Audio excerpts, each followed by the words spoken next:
Non, j'irai pas. Franck, le festival commence dans 2 jours. Non, j'irai pas. Ça craint rien. En plus, on commence avec une série d'anticipation sur Arte.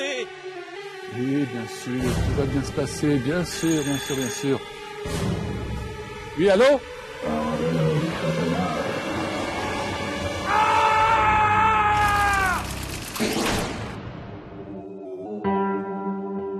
La route forestière de Noirgoutte, sur une ligne de crête entre Bruyères et Saint-Dié, Jean-Claude Didler, chercheur de l'Université de Franche-Comté et de Strasbourg, spécialiste de la violence sociale au XVIe et XVIIe siècle, nous guide sur les lieux de son dernier ouvrage. Il y est question du procès en sorcellerie de la famille Pivert en l'an de grâce 1602. Je pense qu'il y a encore des gens à l'heure actuelle qui craignent de passer par ici. Je suis même sûr.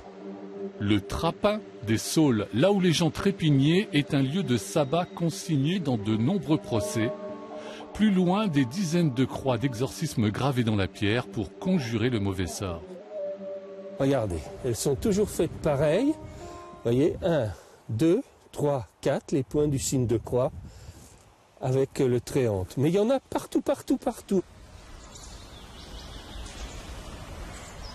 La sorcellerie, c'est un moyen. Je me suis d'ailleurs souvent demandé si les gens y croyaient vraiment. En tout cas, très souvent, je répondrai non pour ceux qui déclenchent le procès. Mais ils s'appuient sur des gens qui, eux, ont ces anciennes croyances, les ont conservées, ce sont souvent des femmes d'ailleurs. Alors des croyances dans les forces de la nature, dans l'eau, dans le soleil. Le fin de Brouaumont, la famille Pivert, est installée ici comme d'autres par les seigneurs locaux afin de coloniser des espaces forestiers reculés, inexploités et source de toutes les terreurs. C'est le fameux tumulus de Fenzu. On y enterrait des gens depuis des millénaires. Les paysans colons des fins sont exemptés d'une partie des impôts et peuvent léguer en héritage. Ils sont souvent extra-communautaires, suscitent des jalousies et sont donc des boucs émissaires tout désignés. La petite Mangette dit que sa grand-mère et sa famille se rendent sur la roche pour faire sabbat en compagnie du diable. Ça, c'est très clair. Elle le dit plusieurs fois, elle ne se rétracte jamais. Je pense que c'est la réappropriation d'un ancien lieu cultuel. Toute la famille Pivert a péri sur le bûcher à la fin de l'été 1602. Une dizaine de procès en sorcellerie s'est déroulé chaque année dans la région jusqu'au milieu du XVIIe siècle. Notre imaginaire est constitutif de notre mentalité, de nos façons de croire, de penser, de vivre.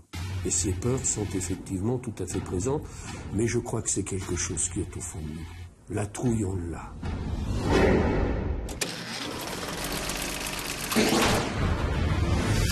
Votre vie va changer, Majesté. Pourquoi vous m'aidez? Votre planète Terre est une toute petite partie d'une industrie colossale. Valem reste propriétaire en titre de la Terre. Quand vous la réclamerez, elle sera à vous. Je récolterai les fruits de leur monde dès demain, plutôt que de me laisser déposséder.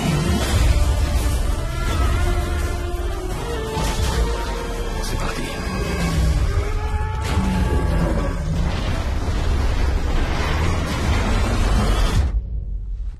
Mais t'es vraiment émotif, en plus tu vas voir la série Trépalium, ça fait même pas peur.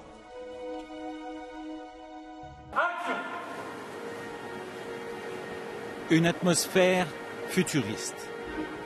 Une ambiance aseptisée, des êtres robotisés, presque désincarnés.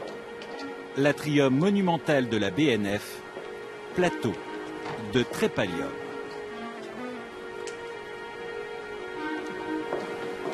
Trépalium, comme le travail ou la torture en latin. Trépalium, c'est une série d'anticipation. C'est une romance, c'est un thriller, c'est surtout une série de science-fiction. Il y a d'un côté une zone d'actifs qui représente plus que 20% de la population, séparée d'un énorme mur d'enceinte de 40 mètres par les zonards, ceux qui n'ont pas de travail, qui n'ont pas d'argent, qui n'ont pas de nourriture. Il y a évidemment un fond très fort politique et une inquiétude politique, un truc qui est de se dire où va-t-on ? 106 sur un troisième, caméra B. 3 mois de tournage pour 6 épisodes, ce sera l'événement de la rentrée sur Arte. Une production au budget de 6 millions d'euros avec Trépalium. Pierre Deladonchamp passe dans une autre dimension. Je me dis pas que je dois être meilleur ou moins bon selon les rôles. Je mets tout ce que je peux dans chaque rôle que j'interprète sans trop penser à ce qu'il représente médiatiquement ou à un niveau financier. À 36 ans, il endosse donc le costume de Ruben, un ingénieur qui vit du bon côté du mur, l'un des héros de la série. Des dizaines d'acteurs castés pour le rôle et un choix presque immédiat comme une évidence pour son réalisateur. Il y a plusieurs types d'acteurs. Lui, c'est un acteur qui vit les états, qui va les chercher, qui vit le personnage, qui est très conscient de la ligne vitale du personnage pendant tout le film ou pendant toute la série. C'est quelqu'un de très doux. Je dirais que c'est surtout ça qui est marquant dans la collaboration avec lui et dans le travail, une douceur. Il est l'acteur dont les grands cinéastes vont avoir envie s'ils ne l'ont pas encore. Comme un Stradivarius pour son réalisateur, dont la corde sensible vous fera certainement vibrer en septembre prochain sur Arte. De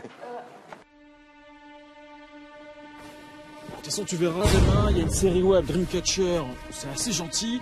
Et puis il y a des chasseurs de fantômes, mais vraiment, ça fait pas peur, hein. Ça fait vraiment pas peur. Ouais, d'accord, mais en attendant, Gérard, mais il ferait bien de refaire la chaussée, hein.